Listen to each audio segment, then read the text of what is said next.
What is it about Yeti bikes that makes people love them? I mean, I love Yetis, I'm a huge Yeti fan, and I've never even owned one. Well, this is actually the bike that made me love Yeti as a brand. It made me a Yeti fan. It dates back to 1993. It was raced by Myles Rockwell on the KAMIKAZE downhill. It's very famous for another reason, which we can get to later in the video, because this bike has got a really cool story. Jason McCroy still controlling the race from the front. Rockwell looked like he tried to make a move right there, and then maybe thought better of it and sat up. Now, I've been following mountain biking since it really kicked off here in the UK in around the late 80s, early 90s, and the sport couldn't have been more different to what was going on in the USA at the time. Over here, in a typically reserved British way, we were riding uphill and down dale and generally exploring the countryside on our fat tyre bikes. In America though, things were getting extreme.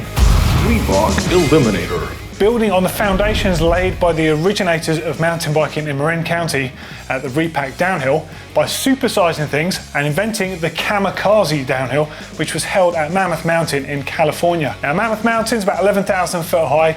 The race descended about 2,000 feet over about 3.5 miles, and it got riders up to speeds of 60 miles an hour. And to do that, you needed something like this. I know what you're thinking. Doesn't look much like a downhill bike, except for that massive chainring on there, which doesn't mean it necessarily looks like a downhill bike from today, but it certainly did back in the day. That is a 64 tooth chainring, which means when you're spinning that out at 130 RPM with an 11 tooth on the rear, you'll be doing just under 60 miles an hour. Can you imagine doing 60 miles an hour and spinning out a chainring like that off-road on a bike? Yeah, it's pretty crazy, isn't it? And by all accounts, the whole bike is crazy from that respect. Now, Yeti have a history in racing, and from the very beginning, they've been supporting really famous XC and downhill riders, amongst them Julie Furtado and of course John Tomac, not to mention Myles Rockwell, whose bike this is. Now, this was one of 4 Yeti frames built for the racing team that season, and they're a bit different to the consumer ones out there. Now, let's get into the frame a little bit closer detail. Okay, so let's talk about the frame, which at a glance doesn't look much like a downhill bike, as many of you will know them today. But rest assured, in 1993, this was the pinnacle of downhill. Now, it's got Eastern tubing as part of the Alloy Racing Composites range by Yeti Arc, as you can see there on the down tube. There were 3 models in that range. There was the regular hardtail, there was the AS model, and the AS LT. Now, the AS had 1.5 inches of travel out back, and the shock absorber was actually between the back of the seat tube and the seat stay there. Really neat design, kind of retained that regular sort of frame layout. To accommodate a longer shock and to get more travel out the back end, I had to approach it using that McPherson strut style design. Although, to be fair, it's slightly different to the other McPherson struts in that the classic one used by Horst Leitner on the AMP research bikes has the Horst link, which makes it a 4-bar design. This one doesn't have the Horst link, it's still just a single pivot with a seat stay link instead. Now, looking a bit closer on the back end there before we talk about the frame materials, it's really nice, I've just noticed something, to see the bushings are actually colour coordinated. They're made by a company called Tersite.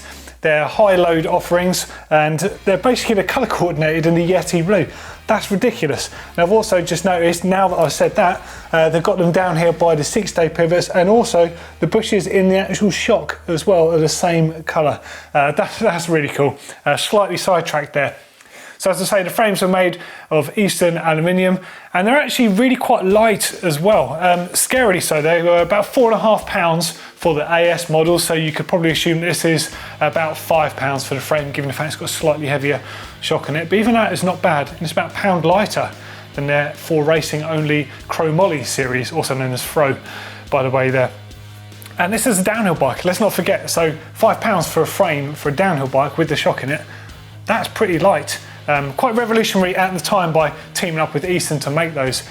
Now, Myles is a tall guy. He is 6'3", so he needs accordingly a very tall bike. So it's based around the 20-inch stock version that you would buy in the shelves, but as a team rider, part of the privilege is you get the geometry tuned to suit you. So up front is running a 71-degree head angle. Doesn't sound much like a downhill bike today, does it? And it's running 73-degree seat angle. But the interesting bit is the length of the chainstays. Take a look and you can see that it's obviously got 26-inch wheels, but look at the gap there between those 26-inch back wheels and the seat tube on there. It's huge. That's because it's got a 450mm chainstay. I think that's about 17.8 inches, give or take. So that's a really long back end. Something that some manufacturers think is long on a 29-inch wheel, let alone on a 26. Now, as you know, by making the bike longer, especially in the back end, you make things more stable. Really important for downhill, given the high speeds, and especially given what the KAMIKAZE was all about. It was essentially flat out down a mountain fire road with like baby head rocks everywhere. So you think about doing 60 miles an hour on something with a 71-degree head angle. That is crazy, literally crazy. So much respect for the early innovators in the sport for doing stuff like that. What a frame. Just looks amazing. I feel quite privileged to have this here, to be honest, in my front room, just looking at the bike, because a little sidetrack story here that I want to tell you is I was well aware of John Tomac from the BMX days and the fact that he raced the first mountain bike world champs at Durango on an early Yeti. But this was the first time I saw a Yeti on the TV. This actually is the bike that made me love mountain biking. I remember it well. I don't think it was at the time. I think it was a few months after. It might be on Eurosport or something similar. I forget what we had in those days. But it was aired basically on ESPN. It had an hour on primetime TV in America, and it was a Reebok dual eliminator race. And this was where Myles Rockwell really came into his own. Of course, he was riding before Yeti, but really this is where he made his mark on the downhill scene. Now, there's a thing called a Reebok Dual Eliminator. It was a head-to-head race series on, I think it was like a knockout, the way they used to run it. They look at the time advantage between first and second place and see if you can offset that on the next round, basically. And he was up against, well, he went all the way through to the finals. He was up against a British racer called Jason McCroy. Of course, Jason McCroy in the UK was a bit of a hero for a lot of people my age growing up with the sport, because he was the first one to really sort of start progressing into the world scene. And it was on that trip when he raced head-to-head against Myles Rockwell that not only did Myles start making a career for himself, but Jason actually did. Although Myles did beat him in the end, really it made Jason's career as well. So I've got fond memories of seeing this bike on TV and seeing Myles. I mean, no disrespect to JMC, he was flying and he looked rad, but Myles in the full factory get-up, the Oakley goggles, the Eto helmet with the peak on the front, the hammer pads, the Shimano M200, I think they're M200, SPD shoes. Absolutely ripping on this. Is this actual bike? What a journey. Took them by surprise. Myles Rockwell on the right, an established star, one of the best downhillers in the world. But who is this Jason McCroy character? He's put a lot of bike riders in the bleachers and goes to the final against Myles Rockwell.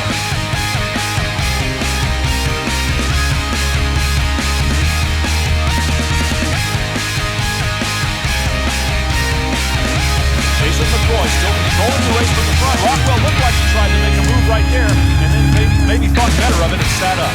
Myles better do it quick. There's not much time left. Look, there he goes. He just holds off the brakes a second longer than McCroy going into that turn.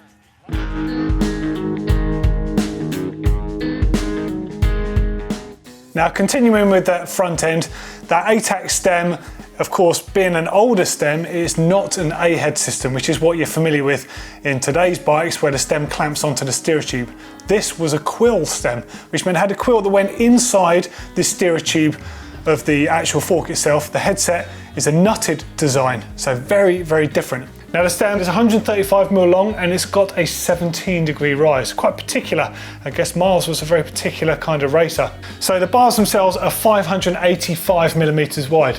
Can you imagine doing 60 miles an hour on a pair of little handlebars like that? You think modern day downhill bikes, you're going to have around 800mm. Very different to this. The Answer Taperlite, as opposed to the Hyperlite, which was their XC bar. The Taperlite, a little bit stronger, a little bit more durable, a little bit heavier. You're not going to notice that when you're doing 60 miles an hour down the KAMIKAZE though, I don't think. Now onto the controls. Now this is also where things get interesting. So starting on the outside, you've got the infamous Yeti grips. Now these are really cool. When you first got them, I had some of these back in the day. They were actually quite hard, but you rode them a couple of times and they really softened up and became immensely comfortable and really grippy on your hands. And actually, if you rode bare hand, they would leave ite in the palms of your hands as well, which is kind of cool and random. Now you'll notice it's got a set of SRAM grip shift on here. Now these ones were the X-rays, As you can see, you see the inner workings of them. And I had a set of these and I absolutely loved them back in the day. You could color coordinate the actual grip shift grips as well. And in fact, I'm pretty sure Yeti made grips specifically for these. Now they're really cool. They've got a nice action to them, even by today's standards. They feel great. And you can actually see the spring moving on the inside. Although I've got to say, the set I had back in 93, 94 certainly didn't look like this because they were full of mud and stuff, full of brown pond water compared to these ones which look almost box fresh. Now the brake levers, unfortunately they're nothing that spectacular.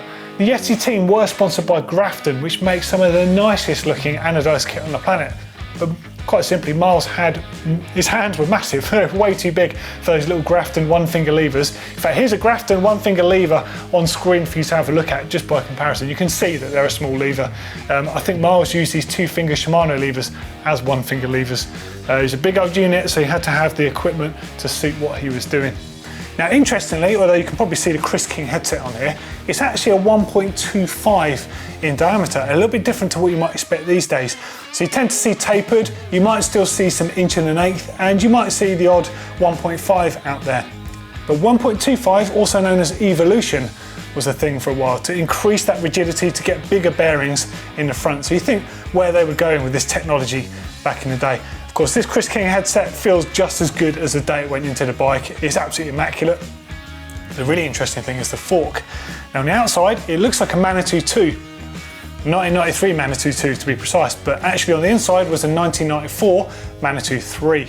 So the internals were very different, and this actually offered 80mm of travel there. So quite an advanced fork. Might not look it to you guys, but actually it doesn't feel too bad now. When I first got the bike delivered to me, actually the preload was wound all the way down. Now I've unwound it and you can actually still move the fork, although it sounds like the springs and the elastomers on the inside have kind of gone to mush over the years. Kind of not surprising, but in 1993 this fork was really, really sought after.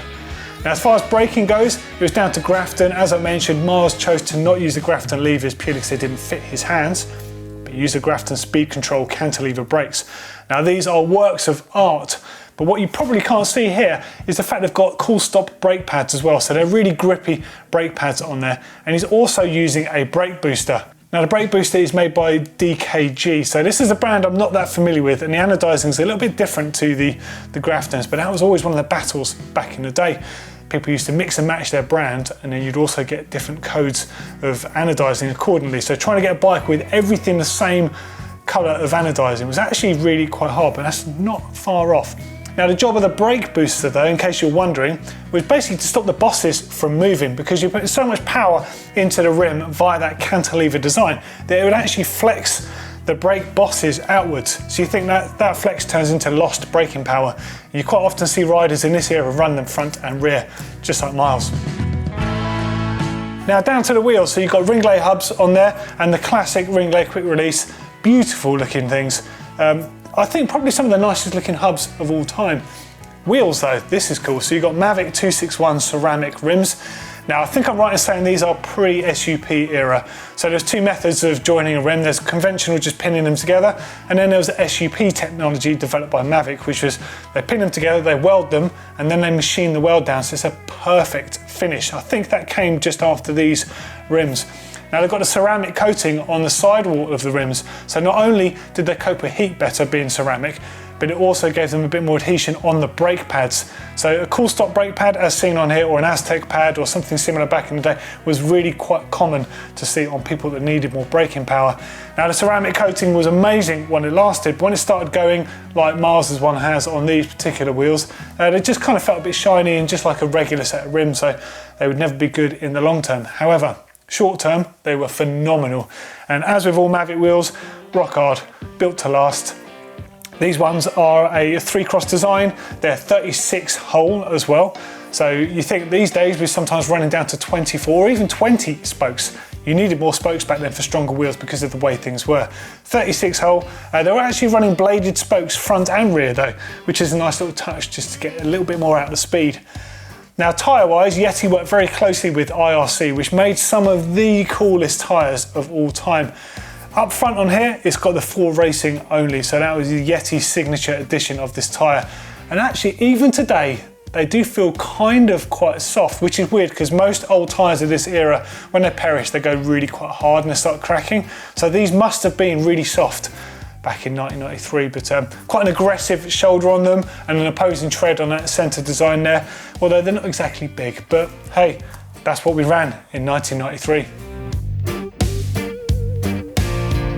And onto the back of the bike, which pretty much mirrors the front. It's got the same DKG brake booster on there, the same lovely anodised blue Grafton speed controllers.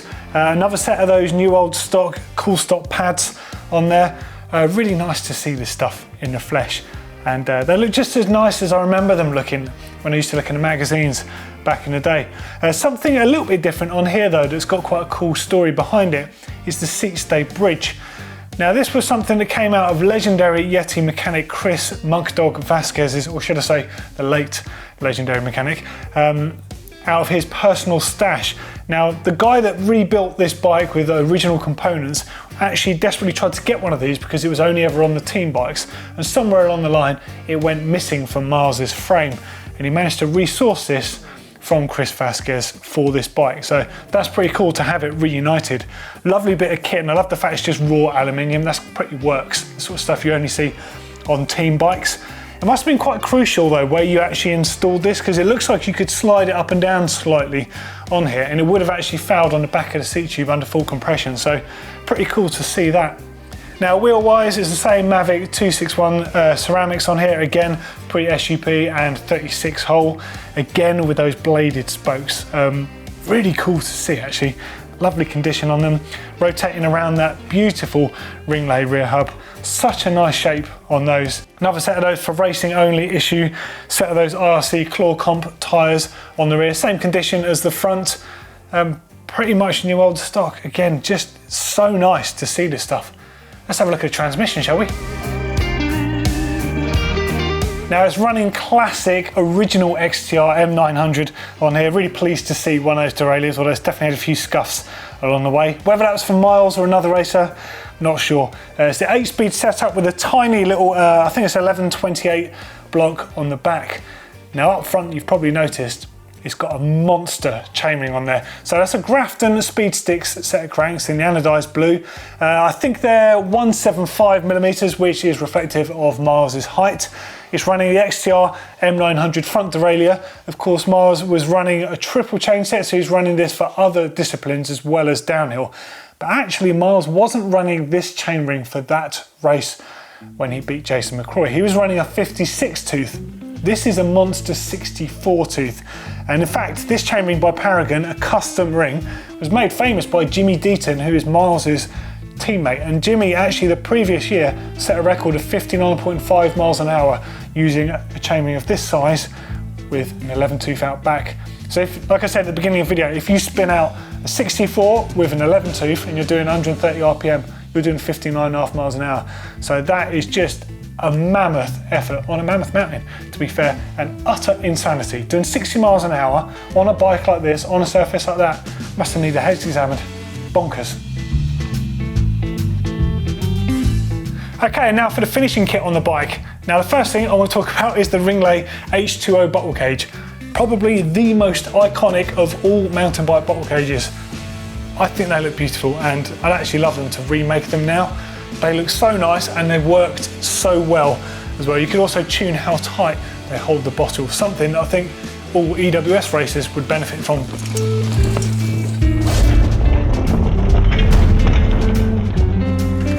Now also on the down tube there, you can see Myles Rockwell's autograph on the bike. Kind of ironic, on the top tube here, you've got his graphic as a team rider, and then you've got his autograph on his own personal frame. But I guess, you know, the frame then went on to be owned by someone else. Now, following the Ringlay theme, you can get this, you've got the hubs on here. Of course, you've got all the other stuff going on, and you've got the seat post. That's a Ringlay Moby, one of the nicest looking seat posts of all time. A really simple, single bolt design. Lovely piece of kit that. And also a Ringlay tie sticks, quick release skewer. Saddle is an Avocet, I think that's a 40. The graphics are all kind of worn off on here. Not that the saddle's that important for someone like Myles Rockwell, who just spent most of his time on a Kamikaze, out the saddle, pedaling his arse off. Really, really cool. Now there's battle scars all over the bike as well, and a few other cool little details, some sponsor stickers like SRP, Ringley, Grafton, and even Beulah, if anyone remembers Beulah from the crazy hats back in the day. Again, just like such a cool trip just to look at the detail on this bike. Absolutely beautiful.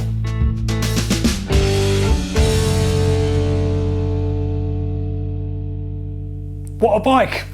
Can't believe I'm actually sat behind this bike in my front room. The bike that did 60 miles an hour down the Kamikaze, propelled Myles Rockwell's career in the sport of downhill, and actually kind of did the same for Jason McCrory, even though he was beaten by Rockwell. You know, when Jason returned from that trip to the States to race the dual eliminator in '93, he was approached by Specialized and he became Britain's first major league mountain bike racer, and that was massively inspirational for myself and all of my fellow countrymen, and I think still is to a large degree.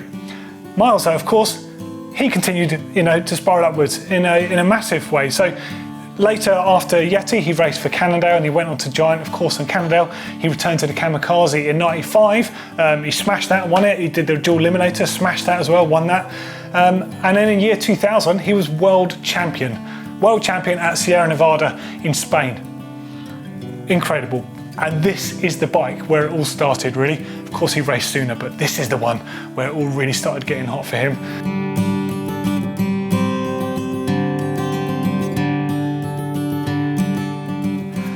Well, there we go. What an amazing bike. I'm so stoked, as you probably can tell, to have a look at this, and it kind of matches the front room as well. I kind of wish I could keep hold of it, to be honest. It looked really good on the wall back there.